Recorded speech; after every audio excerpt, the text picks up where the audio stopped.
સમાચારોમાં આગળ વધીએ વાત કરીએ ભરૂચ જિલ્લાની, જ્યાં અંતરિયાળ વિસ્તાર એવા નેત્રંગ તાલુકાના હાથકુંડી ગામમાં વર્ષો જૂની સમસ્યાથી સ્થાનિકો પરેશાન છે।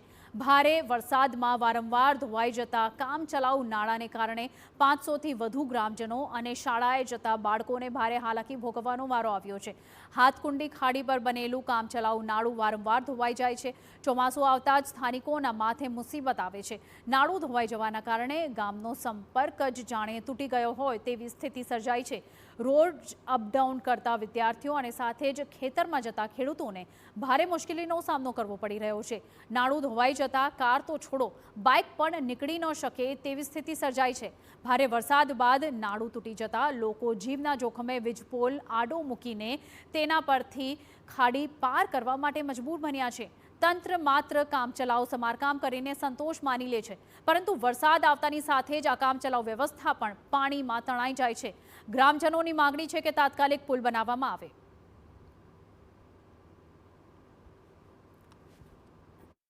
અમારે આ 3 વર્ષથી પુલ ધોવાઈ ગયો છે। અમને શાળા કોલેજમાં જવાની બહુ તકલીફ થાય છે। નાના બાળકો હોય કે પછી મોટા હોય, બધાને ઘાસચારો લાવવાની, દૂધ ભરવા જવાની બધી બહુ તકલીફ થાય છે। 3 થી 4 વર્ષથી અમે આજ પરિસ્થિતિમાં રહેતા છે। અમારે કોઈ બી પ્રસંગ હોય કે શાળાએ, સ્કૂલમાં કે કામ ધંધાએ કોઈ માણસ જતો હોય, ઘાસચારા લેવા જતો હોય તો એના માટે કોઈ રસ્તો જ નથી। અમારે તો ઘરે બીજું કંઈ કામ હોય કે પછી કંઈ બી કામ હોય તો અમારું કંઈ કામ જ નથી થતું, કંઈ આગળ અમારાથી પ્રોસેસ થતો જ નથી। તો એના માટે અમે કરવાના છું। તો સરકારને એક અમારે અપીલ છે, નમ્ર વિનંતી છે કે અમને આ પુલનું નિરાકરણ લાવી આપીને એક ઓવરબ્રિજ બનાવી આપે।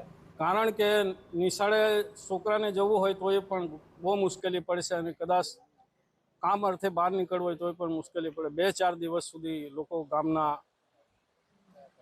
પાણી વધારે હોય તો મુશ્કેલીમાં રહેશે। માટે આ પુલનું કામ થવું જોઈએ, અને નહીં થાય તો પછી આવનાર સમયમાં ગામ લોકો વતી અમે ગામ લોકો હાથે છે, અને એ લોકો કહે છે કે ચૂંટણી બહિષ્કાર પણ થશે।